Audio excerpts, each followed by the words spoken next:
Hello students. आज का हमारा टॉपिक है बैक्टीरियोफेज, जीवाणुभोजी। वह वायरस जो जीवाणुओं का भक्षण करते हैं या उनको संक्रमित करते हैं, ऐसे वायरस जीवाणुभोजी या बैक्टीरियोफेज कहलाते हैं। बैक्टीरियोफेज का मीनिंग बैक्टीरिया ईटर, यानी जो बैक्टीरियल सेल को डिस्ट्रॉय कर देते हैं, उनका लाइसिस या भक्षण कर देते हैं, ऐसे विषाणु या ऐसे वायरस जीवाणुभोजी वायरस कहलाते हैं। सबसे पहले ट्वाइट ने 1915 एंड हैरल ने 1917 में इस चीज़ को, बैक्टीरियोफेज को ऑब्जर्व किया कि हाँ, ऐसा वायरस जो बैक्टीरियाज को इन्फेक्ट करता है और उनका भक्षण कर देता है, उनको डिस्ट्रॉय कर देता है।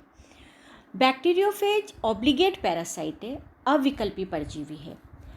पिछले जब हमने आपको वायरस के जनरल कैरेक्टरिस्टिक्स पढ़ाए थे, तब हमने आपको एक्सप्लेन किया था कि ऑब्लिगेट पैरासाइट क्या होते हैं, अविकल्पी परजीवी जिनका कोई और विकल्प नहीं होता। तो बैक्टीरियोफेज भी जीवाणु की जो जीवित कोशिकाएं होती हैं उनको इन्फेक्ट करते हैं, तो कोई और उनका विकल्प नहीं होता है, तो ये ऑब्लिगेट पैरासाइट होते हैं जीवाणुभोजी।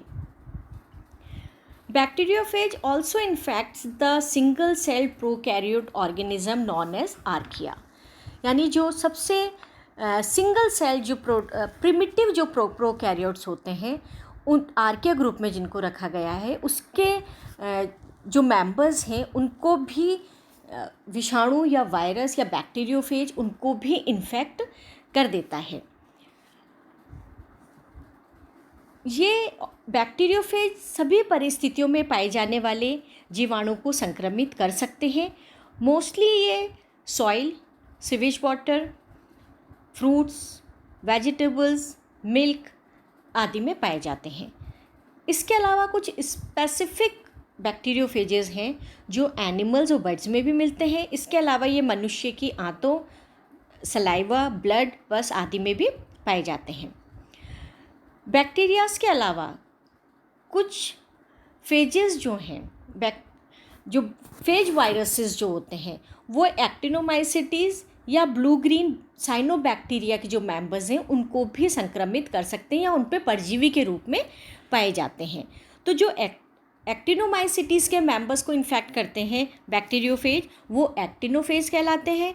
जो साइनोबैक्टीरिया को करते हैं वो साइनोफेज कहलाते हैं, और जो यीस्ट को संक्रमित करते हैं जो फेजेस, वो जाइमोफेज कहलाते हैं।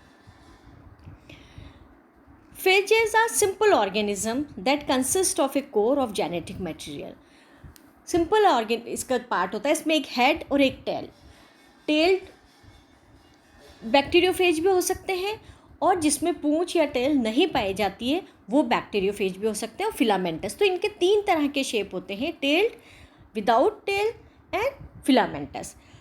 इसका जो हेड पार्ट होता है उसमें genetic material, nucleic acid, DNA या आरएनए प्रेजेंट होता है, which is surrounded by protein, जो किससे घिरा रहता है, प्रोटीन से घिरा रहता है, और जिसे कैप्सिड कहते हैं।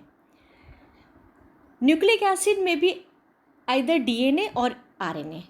हमने आपको बताया कि जो इसमें जेनेटिक मटेरियल होता है वो डीएनए या आरएनए में से कोई भी एक हो सकता है। दोनों साथ साथ, डीएनए आरएनए दोनों साथ साथ हेड पोर्शन में या बैक्टीरियोफेज में या वायरसेस में प्रेजेंट नहीं होते हैं। And this nucleic acid, DNA और आरएनए डबल स्ट्रैंडेड भी हो सकते हैं, यानी द्विरज्जु भी हो सकते हैं, और सिंगल स्ट्रैंडेड भी हो सकते हैं। Basically they are 3 basic structures होते हैं इनके, जो इनका प्रारूप होता है, इनकी संरचना का जो प्रारूप होता है वो 3 तरह का हो सकता है। Icosahedral with tail, icosahedral without tail and filamentous. इस डायग्राम में आप देखिए 3 तरह की इसमें फॉर्म्स दिखाई गई हैं। पहला विदाउट टेल, जिसमें हेड पोर्शन दिखाया गया है। दूसरा विद टेल, जिसमें हेड और टेल पोर्शन दिखाया गया है। और तीसरा फिलामेंटस। तो जो बैक्टीरियोफेजेस होते हैं उनके 3 फॉर्म्स होती हैं। 3 संरचना के जो फॉर्म्स होते हैं वो 3 हो सकते हैं, प्रारूप 3 हो सकते हैं। Icosahedral with tail, head with tail, and icosahedral head without a tail, and filamentous तंतुमय bacteriophage. This is the structure of bacteriophage. Bacteriophage की संरचना कैसी होती है? बैक्टीरियोफेज स्मॉल साइज़ के पार्टिकल्स होते हैं जो बैक्टीरियल फिल्टर से भी सेपरेट नहीं किए जा सकते हैं। इनका जो स्ट्रक्चर होता है, आप देखिए टेडपोल लाइक स्ट्रक्चर होता है, जिसमें एक सिर यानी हेड पोर्शन होता है और एक टेल पोर्शन होता है। हेड प्रिज्म के समान होता है, लेकिन कुछ बैक्टीरियोफेज अगर हम टाइप्स पढ़ेंगे तो बैक्टीरियोफेज को जो टेल्ड बैक्टीरियोफेजेस होते हैं उनको T1 से T17 तक नाम दिया गया है। तो जो T2 एंड T7 बैक्टीरियोफेजेस होते हैं उनमें हेड प्रिज्मोइड नहीं होकर के स्फेरिकल होता है। कुछ बैक्टीरियोफेज में ये फिलामेंटस बैक्टीरियोफेज इनका स्ट्रक्चर हो सकता है, जैसा कि मैंने आपको पिछली स्लाइड में बताया। इनका जो हेड होता है वो न्यूक्लियोकैप्सिड्स का बना होता है और कैप्सिड में अप्रोक्सीमेटली 2000 कैप्सोमियाज होते हैं, जिसमें कोर रीजन में डबल स्ट्रैंडेड DNA प्रेजेंट होता है। इसके टेल और हेड के बीच में एक कॉलर होता है। जहाँ पे हेड और टेल का जॉइंट है वहाँ पे एक कॉलर नामक संरचना होती है। टेल की जो सिमेट्री होती है वो हेलिकल होती है। टेल प्रोटीन फाइबर्स से ढकी रहती है, जिसे शीथ कहते हैं। टेल के एंड पर एक हेक्सागोनल प्लेट है जिसको टेल प्लेट कहते हैं, और इस प्लेट से स्पाइक्स निकले होते हैं। 6 स्पाइक्स इस पर निकले होते हैं और इनमें टेल फाइबर्स भी पाए जाते हैं, जो कि बैक्टीरियोफेजेस को किसी भी बैक्टीरियल सेल से चिपकने में सहायता करते हैं। फेज का जो कैप्सिड होता है इसमें बहुत सारे तरह के एंजाइम्स होते हैं जो बैक्टीरियल सेल्स का लाइसिस करने में सहायता करते हैं। नेक्स्ट है आपका ये शेप ऑफ द फेजेस, यानी इनके आकार किस किस तरह के होते हैं।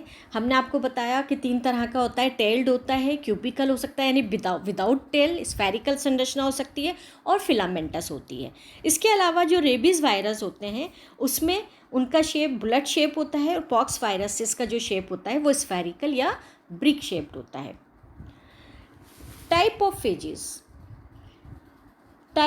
ऑफ फेजेस में सबसे पहले इसको मैक्स डेलब्रुक ने 1938 में वायरसेस की स्टडी की, और इनको जो टेल्ड वायरस थे उनको टी फेजेस नाम दिया, और इनको 2 मेन पार्ट्स में डिवाइड किया, इवन फेज और ओड फेज। यानी टी इवन फेजेस यानी जो इवन नंबर्स वाले टी बैक्टीरियोफेजेस होंगे, यानी T2, T4, T6 एसेट्रा, और ऐसे ऑड नंबर में जो टी ऑड नंबर्स हैं उसमें T1, T3, T5 एसेट्रा। इसके बाद इन्होंने क्लासीफाई किया दूसरे तरीके से भी कि जो बैक्टीरिया को इन्फेक्ट जब कोई भी बैक्टीरियोफेज करता है तो वो कैसी क्रिया करता है उस पर, क्या उसका लाइसिस कर देता है या उसके साथ मिल जाता है। तो इसके आधार पर classified based on the reaction on bacteria, यानी जीवाणुओं पर उनकी क्रिया क्या है। तो वायरुलेंट यानी उग्र होते हैं, उनको नुकसान पहुंचाते हैं, उनका लाइसिस कर देते हैं, या टेम्परेट यानी या अवायरुलेंट भी इसको अपन कह सकते हैं कि उसको लाइसिस नहीं करते हैं, उसके साथ इंटीग्रेट या उसके साथ समाकलित हो जाते हैं। और तीसरा होता है इंटरमीडिएट। उग्र जो होता है, वायरुलेंट जो वायरसेस होते हैं उनमें जो मल्टीप्लिकेशन होता है वो होस्ट सेल में होता है, और बैक्टीरियल सेल का जो लाइटिक फेज़ होती है उससे बैक्टीरियल सेल नष्ट हो जाती है, क्योंकि जो वायरस होता है ये उसकी मेटाबॉलिक एक्टिविटीज़ को अपने अंदर कर लेता है। टेम्परेट वायरस में क्या होता है, न्यूक्लिक एसिड परपोषी जो जीवाणु का न्यूक्लिक एसिड होता है टेम्परेट में, जैसा मैंने आपको बताया कि उसमें समाकलित हो जाता है, यानी अपने जो न्यूक्लिक एसिड होता है बैक्टीरियोफेज का वो किसके साथ मिल जाता है, होस्ट के न्यूक्लिक एसिड के साथ मिल जाता है, और ये प्रोफेजेस कहलाते हैं। तब जब दोनों एक साथ, दोनों के न्यूक्लिक एसिड, दोनों का जो जेनेटिक मटेरियल जब आपस में मिल जाता है बैक्टीरिया और बैक्टीरियोफेज का, तो इससे क्या बोलते हैं, प्रोफेज बोलते हैं। ब्रैडली ने 1967 में जो जीवाणु या बैक्टीरियल सेल में जो बैक्टीरियोफेजेस होते हैं, इन बैक्टीरियोफेजेस को इनकी संरचना के आधार पर, इनके संरचना कैसी, इनका बॉडी स्ट्रक्चर कैसा है, उसके आधार पर सिक्स पार्ट्स में डिवाइड किया। A type, B type, C type, D type, E type और एफ टाइप। जो ए टाइप के बैक्टीरियोफेजेस थे, इनका जो हेड होता है वो हेक्सागोनल होता है और इनके जो टेल होती है वो मजबूत दृढ़ होती है, जिस पर जो टेल फाइबर्स होते हैं, और इसके ऊपर जो शीथ होती है वो कॉन्ट्रैक्टाइल होती है, यानी संकुचित हो सकती है। तो ये ए टाइप का होता है। बी टाइप में भी इनका जो सिर होता है हेक्सागोनल होता है, लेकिन इनकी जो टेल होती है वो लचीली फ्लैक्सिबल होती है और इस पर टेल फाइबर एब्सेंट होते हैं या फिर समटाइम्स इसमें प्रेजेंट हो सकते हैं, लेकिन इसके ऊपर का जो शीथ होता है वो कॉन्ट्रैक्टाइल या संकुचनशील नहीं होता है, वो स्प्रेड और कॉन्ट्रैक्ट नहीं होता है। और इनका जो डीएनए होता है वो डबल स्टैंडर्ड डीएस यानी डबल स्टैंडर्ड डीएनए इनका होता है। सी टाइप के जो बैक्टीरियोफेजेस होते हैं, इनका हेड हेक्सागोनल है, पूंछ जो होती है, इनकी जो टेल होती है वो छोटी होती है, फाइबर्स प्रेजेंट और एब्सेंट हो सकते हैं, इस पर जो शीथ होती है वो एब्सेंट होती है और डीएनए डबल स्टैंडर्ड होता है, सॉरी। डी टाइप में जो फेज होता है उसका एक बड़ा कैप्सोमेर से बना हुआ एक उसका हेड होता है, जिसमें टेल एब्सेंट होती है और डीएनए सिंगल स्ट्रैंडेड होता है। ई टाइप के जो फेजेस होते हैं उनका हेड छोटे कैप्सोमियस से बना होता है, इसमें जो टेल होती है वो अनुपस्थित होती है, नहीं पाई जाती है, एब्सेंट होती है, और जो डीएनए होता है वो सिंगल स्ट्रैंडेड होता है। और एफ टाइप इज़ फिलामेंटस, इसका जो शेप होता है वो फिलामेंटस होता है और इसमें डीएनए सिंगल स्ट्रैंडेड डीएनए इनमें पाया जाता है। इस डायग्राम में आप देखिए A type, B type, C type, D, E और एफ टाइप के जो 6 टाइप के बैक्टीरियोफेजेस हैं उनको दिखाया गया है। इसमें आप बहुत क्लियर देख सकते हैं। जो ए टाइप के हैं उसमें हेक्सागोनल हेड है, शीथ है और एक टेल इसमें है। बी में भी ऐसा ही है, लेकिन इसमें फाइबर एब्सेंट होते हैं या उसके ऊपर जो फाइबर्स होते हैं और जो शीथ होती है वो भी इसमें एब्सेंट होती है।